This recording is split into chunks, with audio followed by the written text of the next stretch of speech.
Good morning. Welcome to another video. So today I was inspired to talk about professionalism, CNAs, and really moving up in your career. Oh, and the burnout. Now, for those of you who don't know, I am a stay-at-home mom now, but I was a CNA in the height of COVID for 2 years. Well, I was a CNA at a hospital for 2 years, and then in the middle of that was COVID. So that was quite an experience. It was definitely a roller coaster, but one that I wouldn't say was a negative, especially since I took the stance of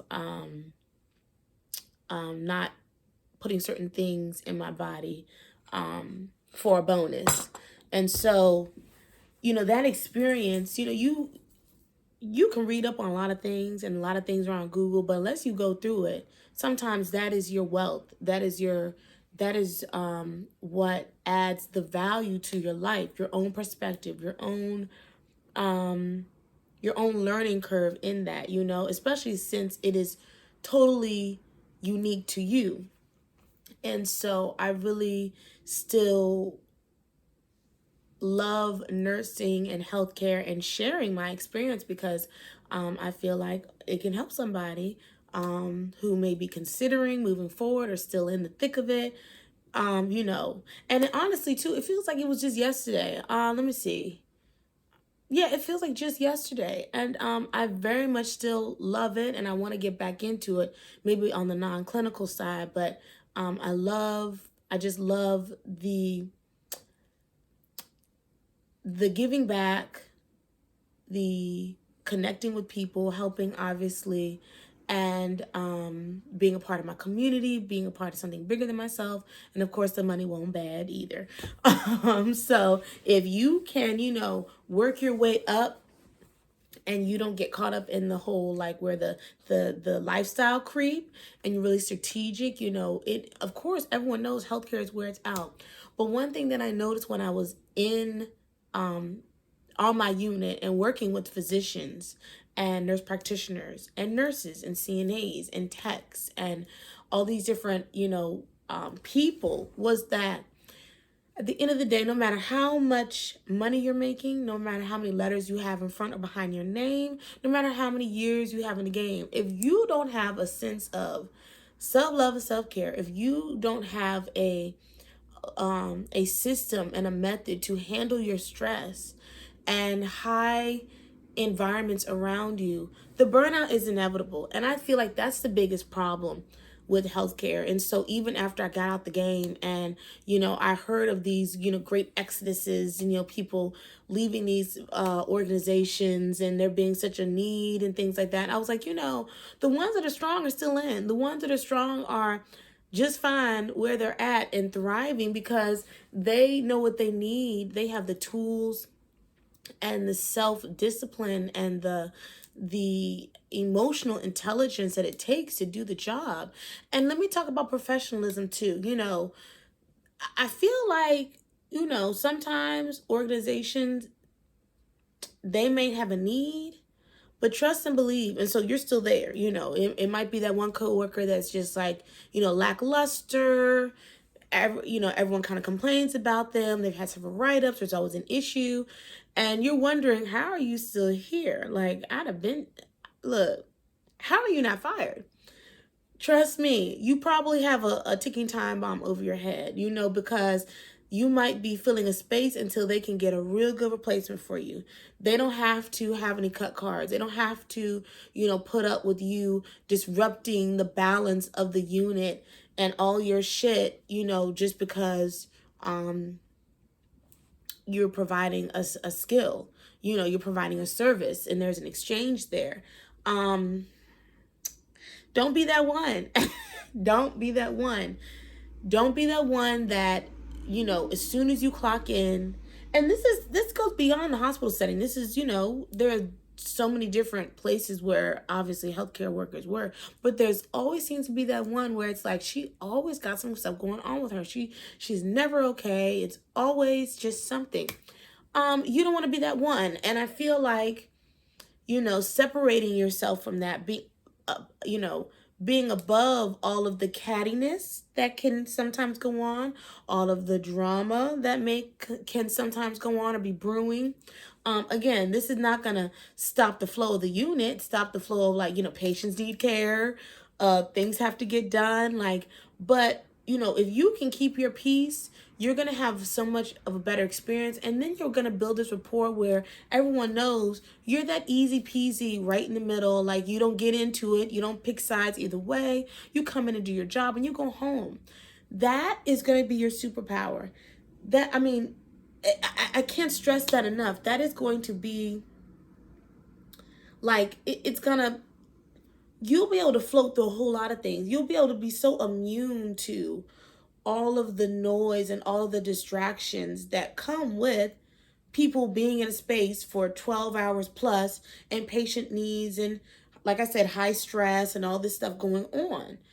Yes, things are going to happen, but how are you going to move through them? How are you going to empower yourself where you're like, well, how should I react?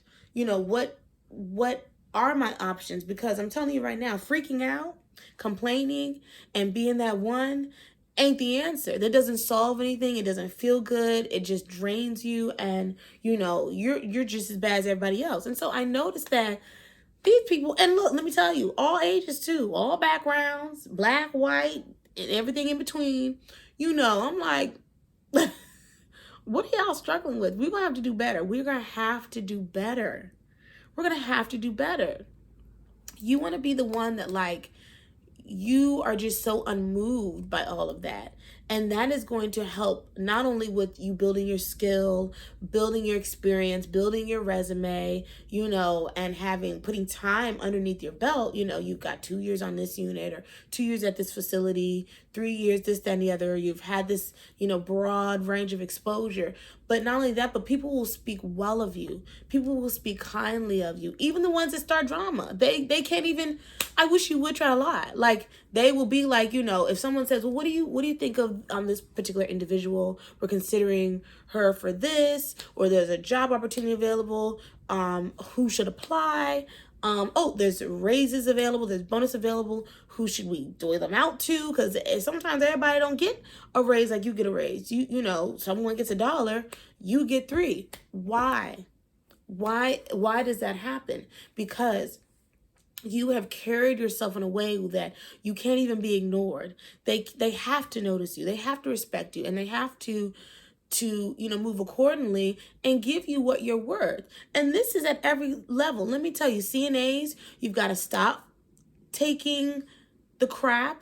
You've got to stop feeling like you're not worth the respect, or you just wipe ass, or you just do the grunt work and turn patients and feed patients. You've got to stop that, and you've got to move away from places that carry that energy and treat you like that. But it takes respect to get respect. So if you're known to be an issue, if you're unprofessional, if you don't know how to communicate, if you're not on time, if you're not, serious and passionate about your work ethic and what you put forward and what you're known for, if you're not that team member, if you're not team member, like that person that's like, about the team and helpful and just, hey, I can do it. You go above and beyond your job description, they cannot ignore you. They cannot say you're just a CNA. And I can say that from experience, because on my unit, I was so, yes, at first, when I started fresh out of CNA school, I was very intimidated, and I was very like, oh my God, all these people are smarter than me. They're more experienced than me. And so I'm little old me, and I'm just going to just do my job. But when I realized how much they needed me and relied on my contribution, and I took pride in my role, and I worked really hard to be that one. Like, you're not going to have anything but positive things to say about my work ethic. When I clock out, all my patients are going to be good. When you go back behind my charting, my workstation, my supply area, whatever it is, you're going to be like, she was here. You're going to be like, oh yeah, I want to work with her this shift. Put me on the schedule with her. You know what I mean? Can you come in over? Can you help us on this day, this day, this day? I was not ever treated like I was below anybody. No one ever made me feel like you're just a CNA. What do you know? Why would you suggest that? Why would we do it that way? Why would we take into consideration your concerns when you said this patient looks a little gray? Or, why would we care if you need help and we've got to stop what we're doing and you figure it out, blah blah blah, get some equipment, get a Hoyer lift, get someone from another floor. No one ever made me feel like that, from the doctors all the way down. I'm gonna repeat myself, from the doctors all the way down. If I was in the room with the doctor, and these are surgeons, these are, like, I may not even have ever met you before, you may not even know my name, but you're not like, hey, you CNA, can you come and do this, blah blah blah blah blah blah. It was always with a tone and an air of respect. And it could be how I carried myself too. I took myself very seriously. I came in ready. I came in with my face done. I came in, groomed. I came in, ready, with a positive attitude, with a light attitude, with a neutral vibe. Like, y'all know I'm not the one. I might listen to the tea, but I'm not going to talk about other people. I'm not going to pick sides. I'm not going to be like, oh my God, I don't want to help her. She's always the one, blah, blah, blah. Matter of fact, I found myself giving advice to people that were over me, made more money than me, and who were, further along in their careers, because we didn't have the same life experiences.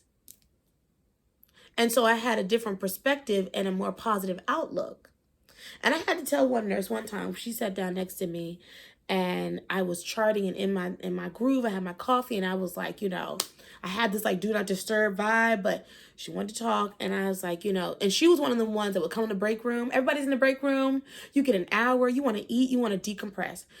She wanted to talk about her boyfriend issues, her life issues, her stress issues, and all these other things. And, being a new grad and a new nurse, she just was, that transition was not easy for her. And people had to tell her, we're all here to help each other, and you have to have mentors and people that hold your hand along this process. Yes, even as a CNA, you're going to have preceptors. You're going to have people that hey, I know you learned this in school, but there's a better way that we just learned over time. You got to be teachable. You got to be coachable. And so everyone's working together. Everyone's helping each other. But what we're not going to do is, not progress. If I was still struggling with the same skills that I came in with 6 months out, it would be like, okay, she's not learning. She's not moving forward. So this girl was bringing not only her insecurities, I won't even say insecurities, her imposter syndrome from the classroom onto the unit. So, she still didn't feel confident as a nurse, but she was also bringing her personal drama to everybody. And we're like, it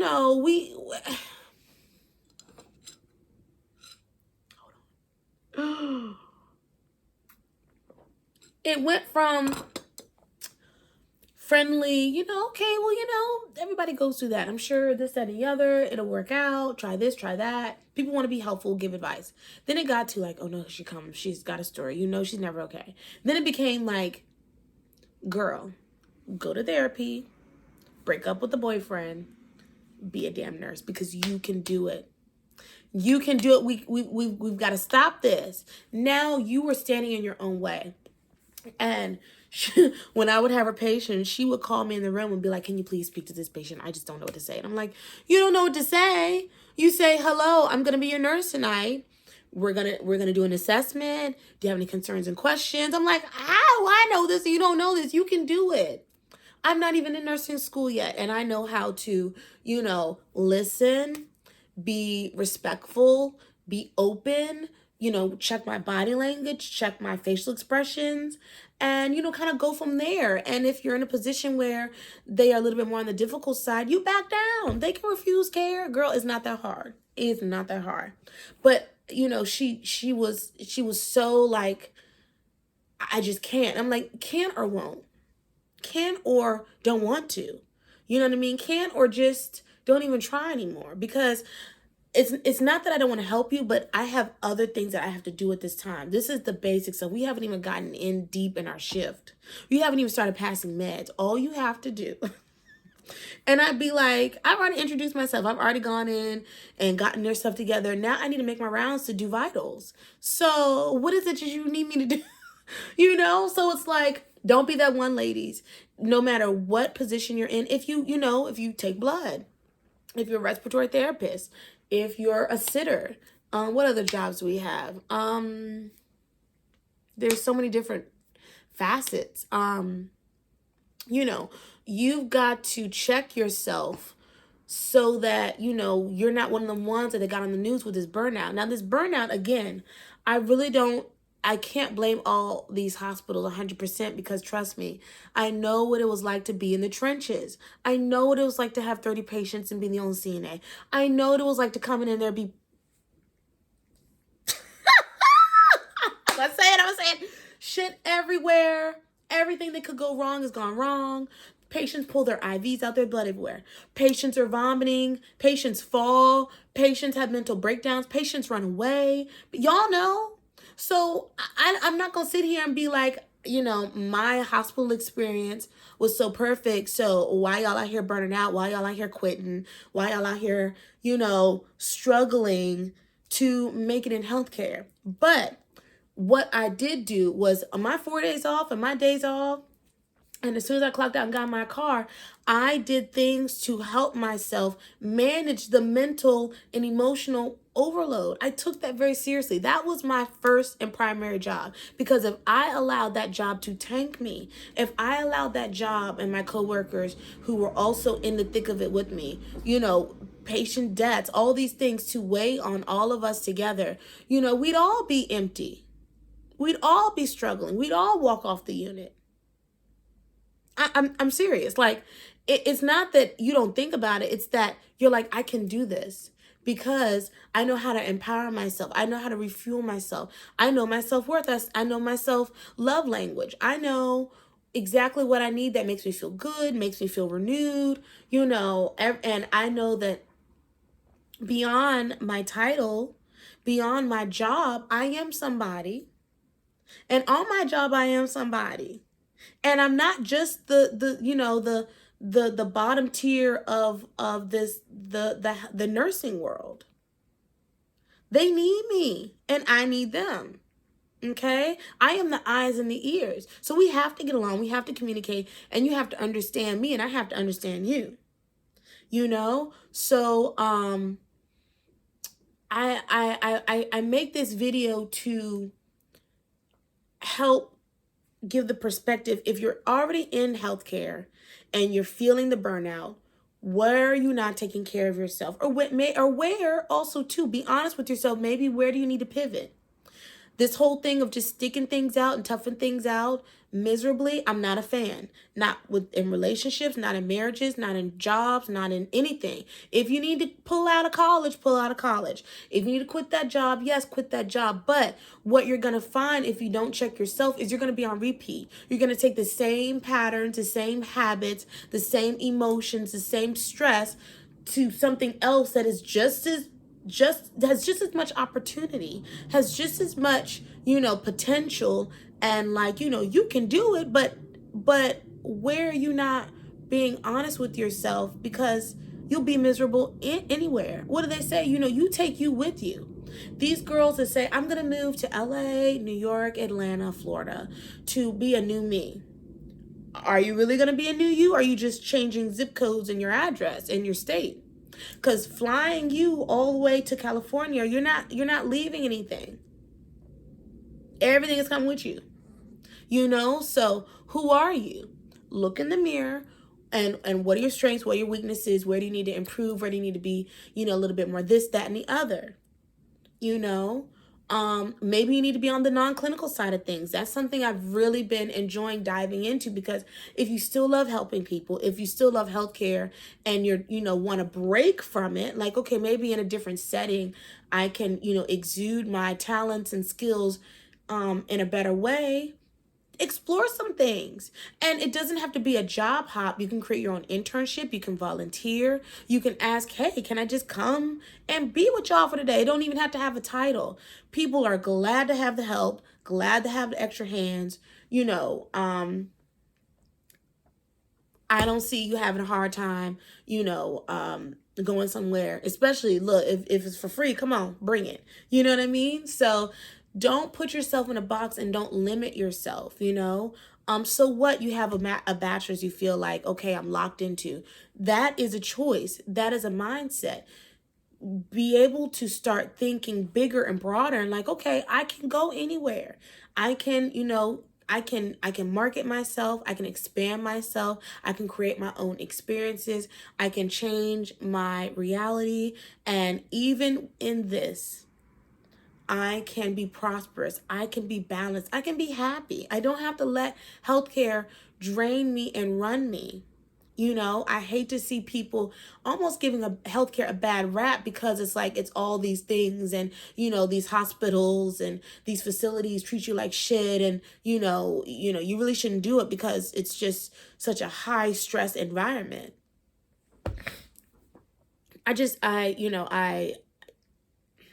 makes me sad that people experience that, but knowing what I know now, I'm like, but what role did you play in your experience? Because at the end of the day, it's your experience. Y'all know who I'm talking about. You have met people that they're never okay, and you're like, this was the most perfect ever. Like, what is the issue? How could you possibly have an issue with this? Or someone, there's three people, it's you, them, we're just gonna call them Mr. Drama, Miss Drama, and then the sweetest person in the world, a Mother Teresa or whatever, and you're like, how could you have a problem with them? They're so nice. That no, no, that's a no. You know what I mean? Like, don't be that one. Don't be that one. Allow yourself the grace. Allow yourself the opportunity to create what you need. You know, and then when you start changing yourself, everything else changes around you.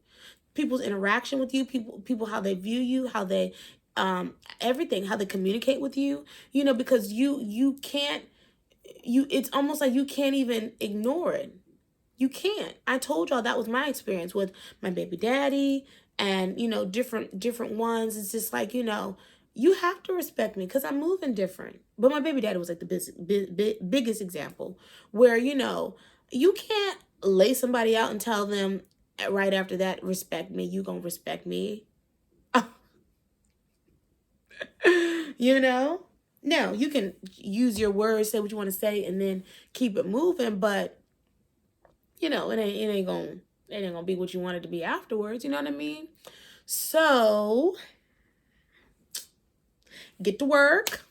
If you need to, you can take this all the way back to ABC 1, 2, 3. If you need to revamp your LinkedIn, if you need to, refresh that resume, if you need to, move to a different department within your facility, within your organization, tell them, hey, I'm ready to expand, and I'm really ready to be do a do-over. Go to your nurse, what do they call it? Not your nurse, not your charge nurse, but the nurse manager. Go back to the people that hired you, even if you had started this off rough and you wanna basically like reintroduce the new you.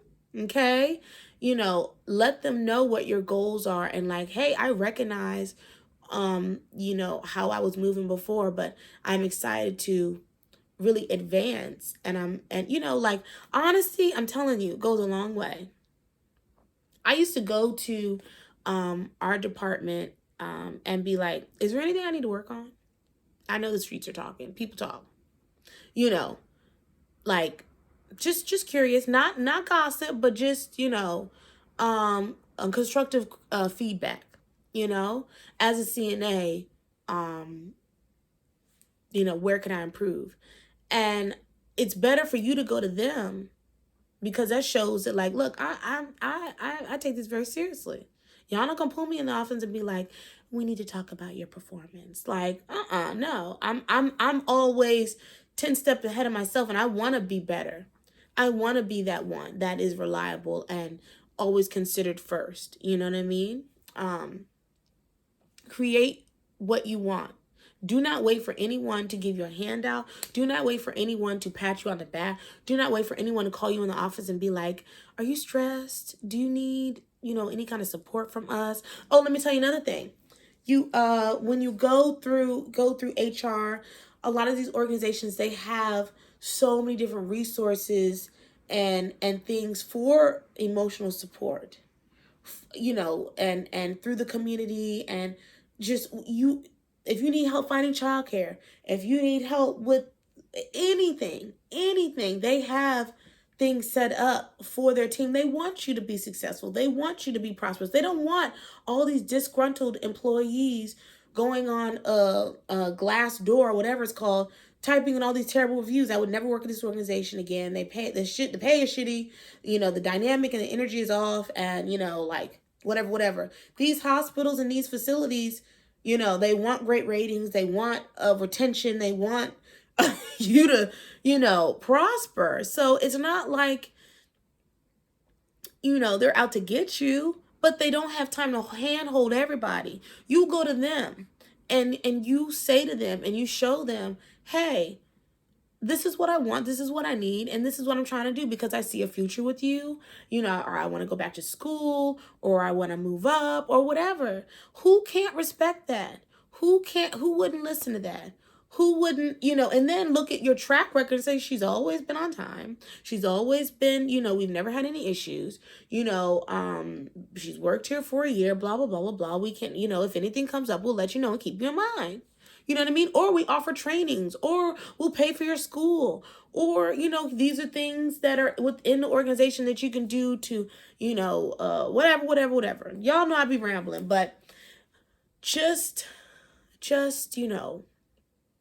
do not, if you're thinking about healthcare going in, do not bite the hype. Know thyself, definitely.